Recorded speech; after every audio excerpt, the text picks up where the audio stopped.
প্রেমের টানে কিশোরগঞ্জে মালয়েশিয়ান তরুণী, দুজনই আবার মালয়েশিয়ায় যাবে। বিস্তারিত জানতে ভিডিওটির শেষ পর্যন্ত দেখুন। প্রেম মানে না কোনো বাধা। তাই প্রেমের টানে প্রায় ২৫০০ মাইল পথ পাড়ি দিয়ে কিশোরগঞ্জের করিমগঞ্জে প্রেমিক দীন মোহাম্মদের কাছে ছুটে এসেছেন মালয়েশিয়ান তরুণী মিসনেওয়াতি বিনতে মিসকে। তিনি মালয়েশিয়ার রাজধানী কুয়ালালামপুর শহরের ক্যালকুলামপড়ায় সিরাম্বুল গ্রামের মিসকে বিন আলীর মেয়ে। প্রেমিক দীন মোহাম্মদ করিমগঞ্জ পৌরসভার ঘোনাপাড়া এলাকার মোহ রেনু মিয়ার ছেলে।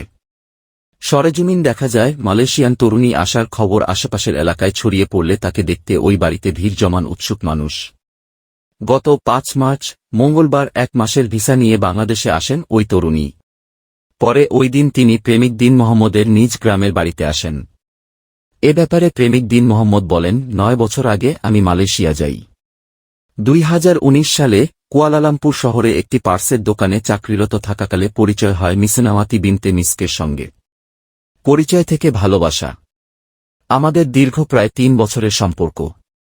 সেখানেই তার পরিবারের সম্মতিতেই আমাদের বিয়ে হয়। সে নিজেই সিদ্ধান্ত নিয়ে বাংলাদেশে এসেছে। পরবর্তীতে বাংলাদেশে আসার পর গত মঙ্গলবার আমার গ্রামের বাড়ি করিমগঞ্জ পৌরসভার ঘোনাপাড়ায় দুই পরিবারের সম্মতিতে বিবাহবন্ধনে আবদ্ধ হই। বিয়ের দেনমোহর নির্ধারণ করা হয় ১ লাখ টাকা। কিছুদিন পর আমরা দুজনই আবার মালয়েশিয়ায় যাব। স্থানীয় এক সংস্কৃতি কর্মী কবি জাহাঙ্গীর কবির পলাশ জানান, প্রেম মানে না শাসনবারণ। প্রেমানুভূতির নেই কোনো সীমানা। ৭ সাগর ১৩ নদী পেরিয়ে প্রেমিক প্রেমিকার মিলনেই যেন সার্থকতা। এবার সেই তালিকায় নাম লেখালেন মালয়েশিয়ান তরুণী মিসনেওয়াতি বিনতে মিসকে। মালয়েশিয়ান তরুণী মিসনেওয়াতি বিনতে মিসকে বলেন, দীন মোহাম্মদ আমাকে ভালোবাসে, আমিও দিনুকে ভালোবাসি। বাংলাদেশে এসে আমি আমার পরিবার ও দিনুর পরিবারের সম্মতিতে মঙ্গলবার রাতে দুজন বিয়ে করেছি। আমি বাংলাদেশকে ভালোবাসি। এখনকার সবাই ভালো ও আন্তরিক। দিনুর পিতামাতা সহ পরিবারের অন্য ভাই ও বোনেরাও আমাকে আপন করে নিয়েছেন। তারা যেন সুখী হতে পারি এজন্য সবার কাছে দোয়া চান মালয়েশিয়ান তরুণী মিসনেওয়াতি বিনতে মিসকে।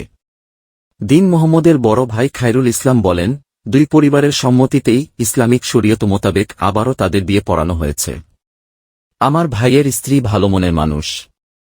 আমাদের পরিবার ও স্বজনদের সঙ্গে সহজেই মিশে গেছেন। এ বিষয়ে করিমগঞ্জ পৌরসভার সাবেক মেয়র হাজী আব্দুল কাইয়ুম বলেন, এটা আমার পৌরসভার ঘটনা। ঘটনাটি বরপক্ষের পরিবার আমাকে জানিয়েছে। তবে সরাসরি দেখা হয়নি। আমি ওই দম্পতির সার্বিক মঙ্গল কামনা করি।